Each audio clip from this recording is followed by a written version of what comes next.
Номері 18-ші орта мектебінің 1-ші А сынып мұғалімі Маманова Гүлайым Келімбекқызы. Сабақ ана тілі. Сабақтың тақырыбы дыбыстар мен әріптер және сырғанақта мәтіні. Сабақтың мақсаты: мәтінді дұрыс оқыту, сюжетті суреттің мазмұны бойынша әңгіме құрастырып айту, көркем жазуға баулу. Тілі сабағы. Қалам, дәптер, оқулықтарымыз барлығын алып, дайын отырайық. Ана тілі сабағында бастамасы алдын, балалар, орнымыздан тұрайық.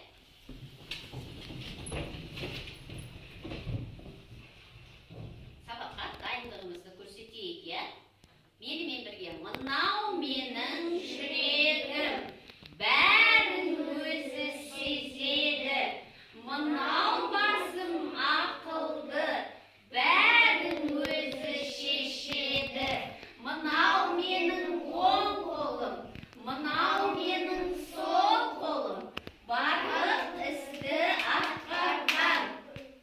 Енді балалар, бүгінгі сабақты жылы жүрегімізбен сезініп, ақылды басымызбен барлығын ойлап, тапсырмаларды дұрыс орындап, қолымызбен әдемі көркем жазып, сабақты жақсы ұғынып алады деген ойдамын. Олай болса, балалар, бүгінгі сабаққа сәттілік тілеймін.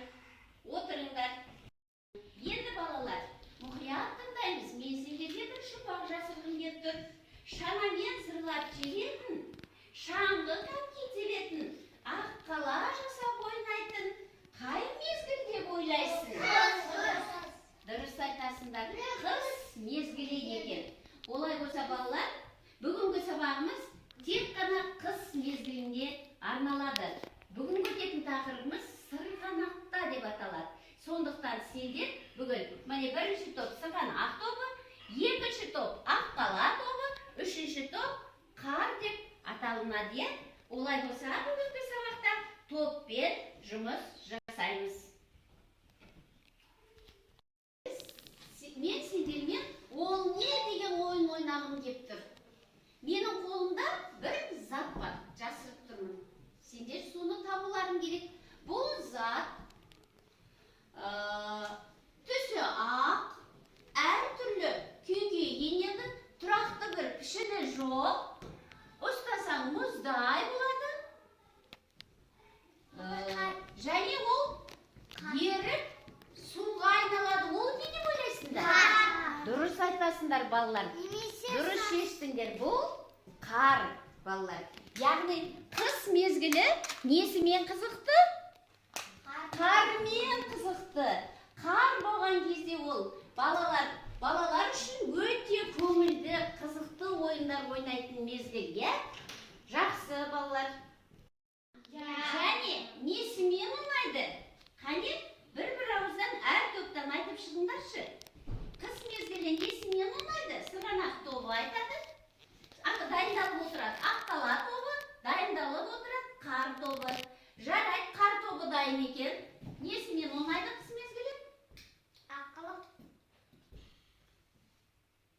жасаймыз. Дұрыс, жақсы. Мирлан.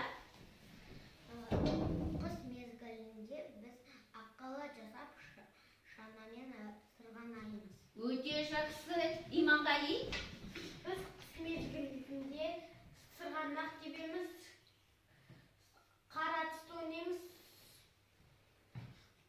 қар жасап ойнаймыз. Өте жақсы. Қане, ақ қала тобынан Камилес айта ғой. Біз қар атысып ойнаймыз, ақ қала жасаймыз, конькимен сырғанаймыз. Өте жақсы. Дария, қосамын. Біз қыста ақ қала жасап ойнаймыз, шанамен тебеміз, тағы да коньки тебеміз. Өте жақсы, балалар. Олай болса, маған сендер Қыс мезгілінде аққала коньки тебеміз, қадақты су ойнаймыз. өте тамаша. Және қадақ үй жасаймыз. тамаша. Біз сырғанаққа деген әңгімені оқи отырып, дыбыстар мен әріптер туралы білімімізді толықтырамыз. Олай болса, бірінші сюжеттік суреттерменен жұмыс істеп көрейік. 3 топқа мен 3 көркем сурет дайындап келдім. Мақсаты балалар, сендер әр топқа берілген сурет, осы суретте не көріп отырсыңдар? Сол бойынша әңгіме құрастыру, яғни сөйлем құрастыру. Бірінші топқа сырғанақ тобына, екінші суретіміз аққала тобына, үшінші суретіміз қар тобына. Үшеулерін келісіп, осы суреттерің бойынша, сурет бойынша әңгіме құрайсыңдар. Дайындаламыз, бәріміз дайындаламыз, я? Бұлай біріктіріп, бәріміз көруіміз керек қой. Әңгімесін айтады, қалғанымыз мұқият тыңдаймыз.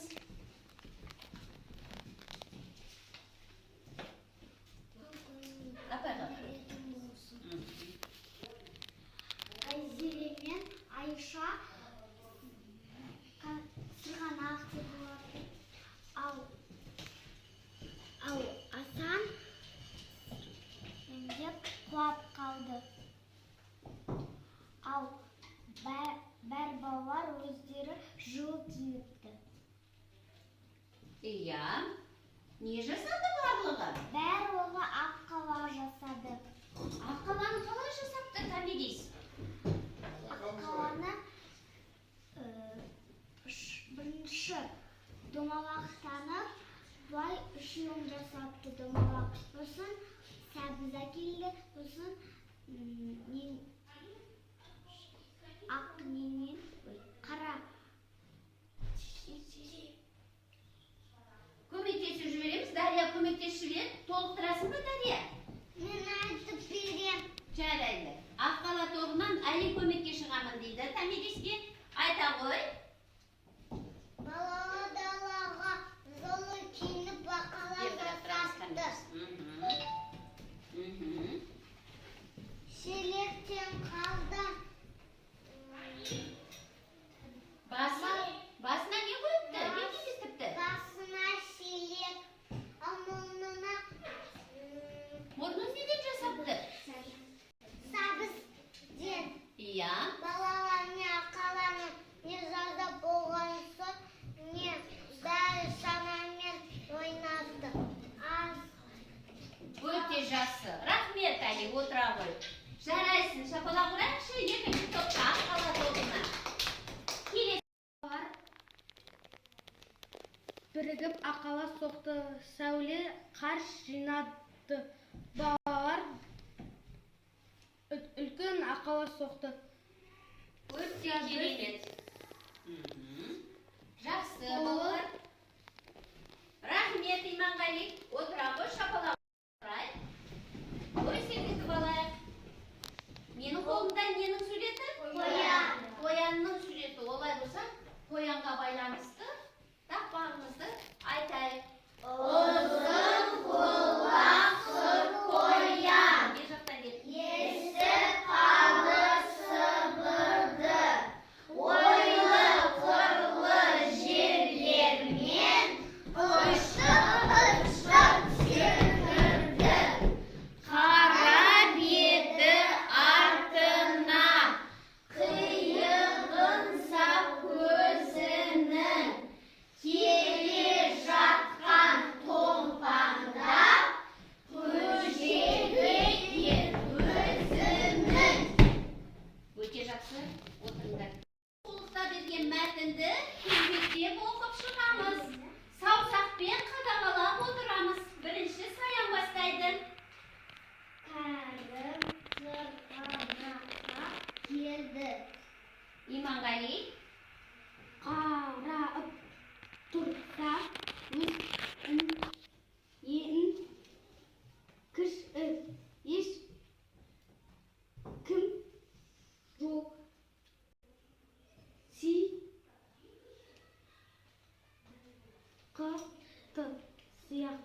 көтеріле бастады. Өте жақсы. Камиле жалғастырамыз. Жолтайға кеткен Сау. қаған бір бала оны жоғары жетеледі, төбеге алып шықты. Енді шанаға отыр да зымырай бер деді. Мейірлан жалғастырады. Кәрім жүрексініп біраз тұрып қалды. Сәлден соң шанасымен төмен қарай заулай жөнелді. Өте жақсы балалар. Керемет. Енді басымызды көтеріп, бері қараймыз. Балалар кетті шығанақ. Өте жақсы. Осы орындары ауыстырылып берілген сөздерден біз дұрыс сөйлем құрап жазуымыз керек. Қалай болады дұрыс сөйлем? Балалар шығанақ кетті. Жақсы, олай болса жаза ғой. Дәптерді ашамыз. Жазуды бастаймыз екінші жаттығуды. Балалар.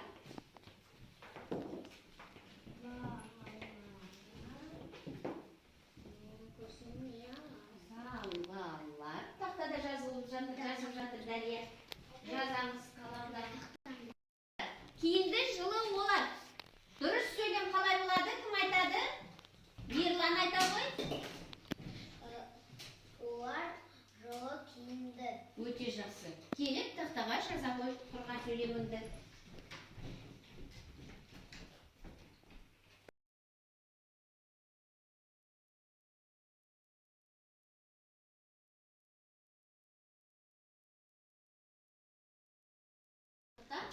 Әне сабағымызды қорытындылайық балалар. Бүгінгі сабақта біз нені үйрендік? Шығып ұнаса, үміт ағашына әкеп, жасыл жапырақ жапсырамыз. Ұнамаса, сары жапырақты жапсырамыз. Дайынбыз ба? Келе қойыңдар.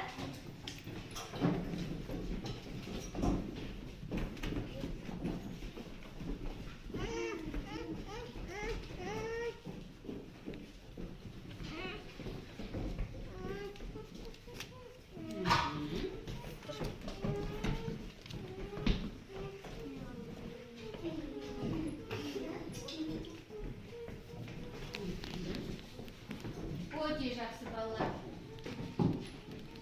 Қарап тұрсам, барлықтарың жасыл жапырақты жапсырыпсыңдар. Яғни бүгінгі сабақ барлығыңа ұнапты. Олай болса,